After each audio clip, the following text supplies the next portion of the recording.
Good afternoon. My name is Jack McLaughlin, and today I will be presenting with Alex Robles Galmich and Jack Lyle. We will be addressing the question, how can corporations create a sustainable logging industry? Next slide, please.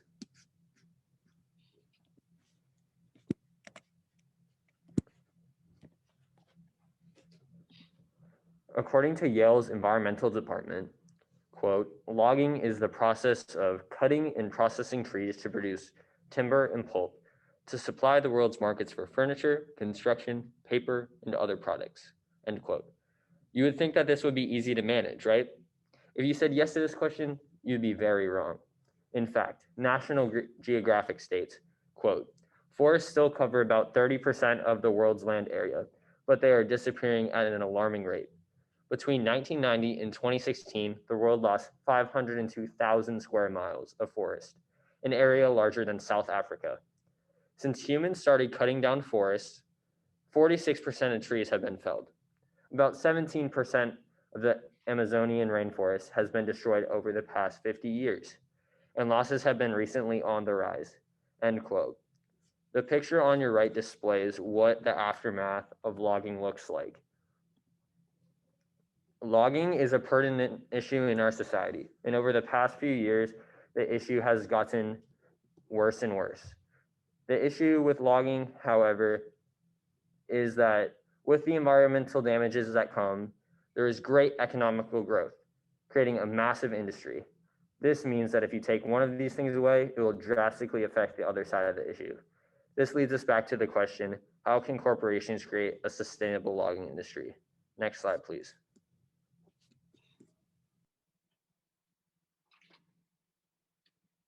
Now that you know what logging is, we will go over why it is such a big issue.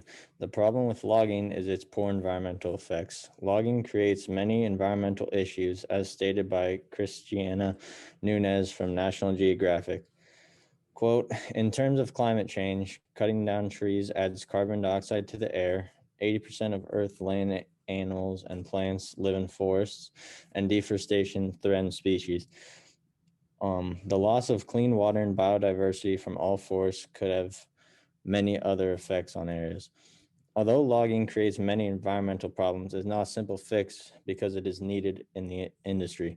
The logging industry in the U.S. alone, according to the Camion Associate Senior Vice President Jim DeMassies, in quote, in 2019, this industry had an estimated 50,374 businesses, employing 92,347 employees and generating at a total of 15.9 billion in revenues, end quote. This shows why we cannot simply get rid of logging, but why we need to fix it. Our solutions will explore different ways to lessen the effects and negative impacts of logging. Next slide, please. The first solution provided is to reforest areas which have been affected by logging. An article on the Proceedings of National Academy of Sciences of the United States of America said that natural climate solutions can provide over 1/3 of the cost-effective climate mitigation needed between now and 2030 to stabilize warming below 2 degrees Celsius. Alongside aggressive fuel emission reductions, natural climate solutions offer a powerful set of options for nations to deliver on the Paris Climate Agreement while improving soil productivity, cleaning our air and water, and maintaining biodiversity, end quote. This means that reforesting can combat many of the negative effects that are brought through excessive deforestation. But are there any negative effects that can be brought through reforestation?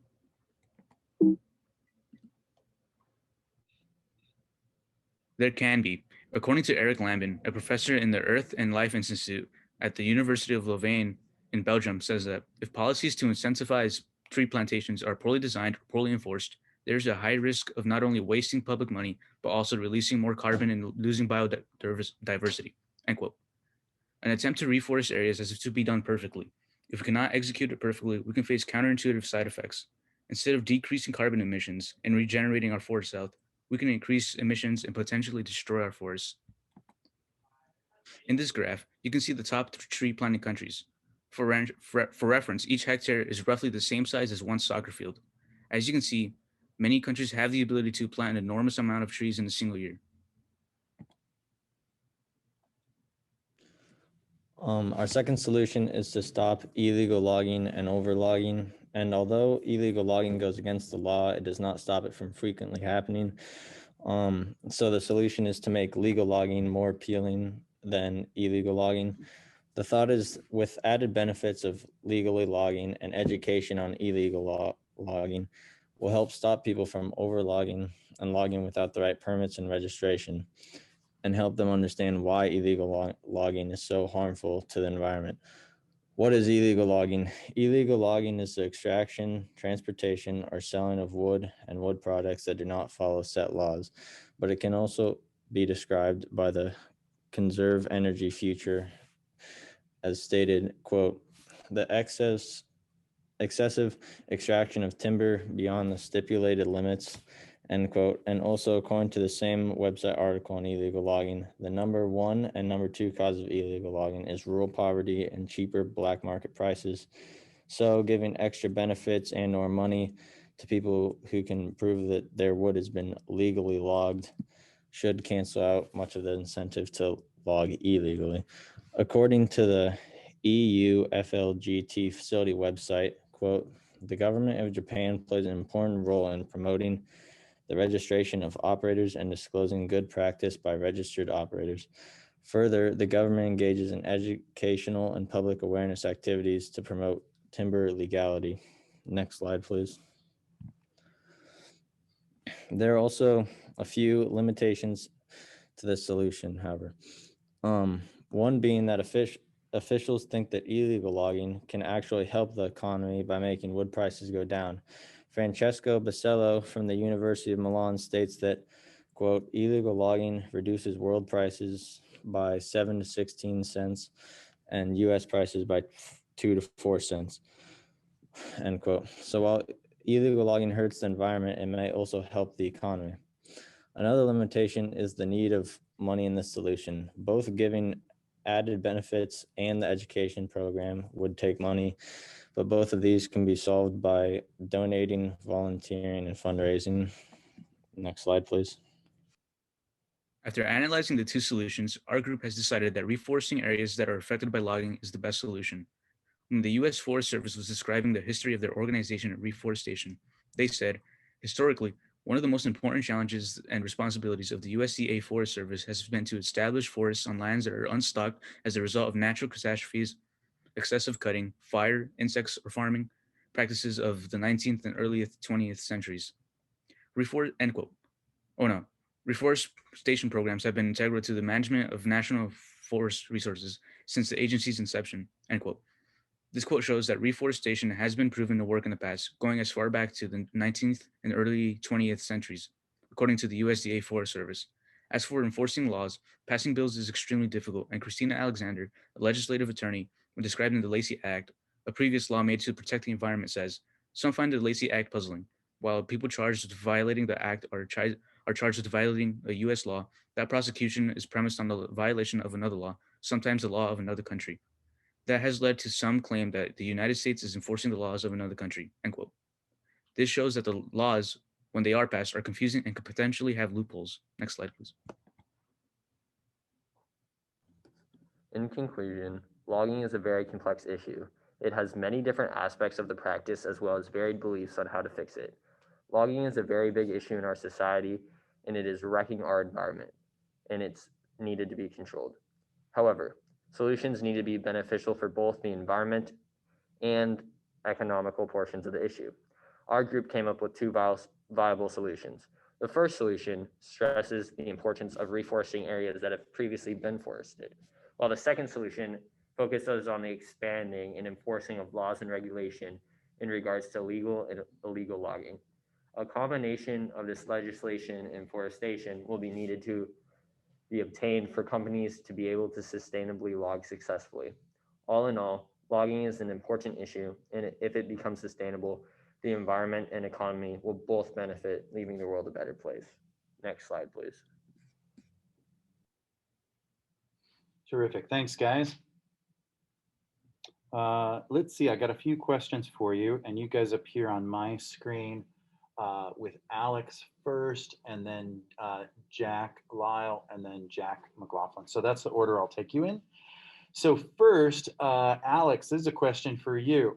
Give a specific example about how like you changed your impression after your own IRR, after learning about Jack McLaughlin's research. Like, how did his research change the way you were thinking about your research, Alex?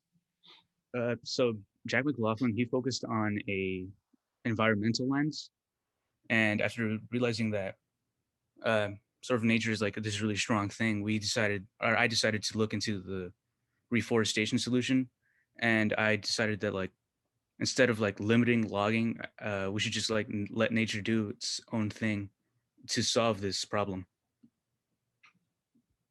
Terrific. Okay, my second question will be for Jack Lyle. So, Jack, what's a way in which your team's resolution, like you guys talked about two things, regulation and reforestation. So, how did that make you think differently about your own individual research? Like, which part of that total did you play? And have you changed your mind about what you thought initially?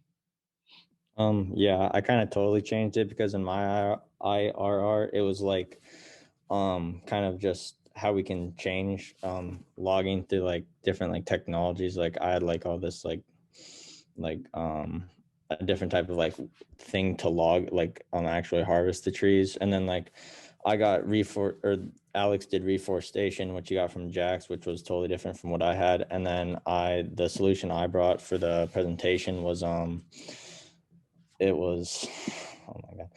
Logging Um, legislation. Oh yeah, it was like education and all that type of stuff. And I kind of got that from Alex's because he used in his IRR, he had something about government logging or like government controlling the forest. So I kind of like looked into more government ways to fix the logging problem. That's kind of it. Terrific. Excellent. Thanks. And then finally, Jack McLaughlin. So describe an argument from one of the other two guys' report that made you think differently about your conclusion. Like how would you say they influenced the two solutions you came up with and how you actually picked the one that you thought was best? So I had the environmental lens, Jack had the economical lens, and Alex had the futuristic lens. So essentially, when looking at the solutions, Alex's paper had to do a lot with the solutions because it was a futuristic lens. So he talked about how one plausible solution to logging was reforesting. So we were able to use that because personally, I hadn't even researched this or thought about this before. And I thought the easy way out of it was the laws and legislation. So by reading Alex's paper, we were able to put together that um, reforestation is a great way for the environment to recover from logging, and it is more viable than passing laws and legislation because laws and legislation are already in effect. They're just being bypassed. So Alex's argument was really helpful in forming our overall group's conclusion as well as enforcing some of the ideas that I wrote in my paper.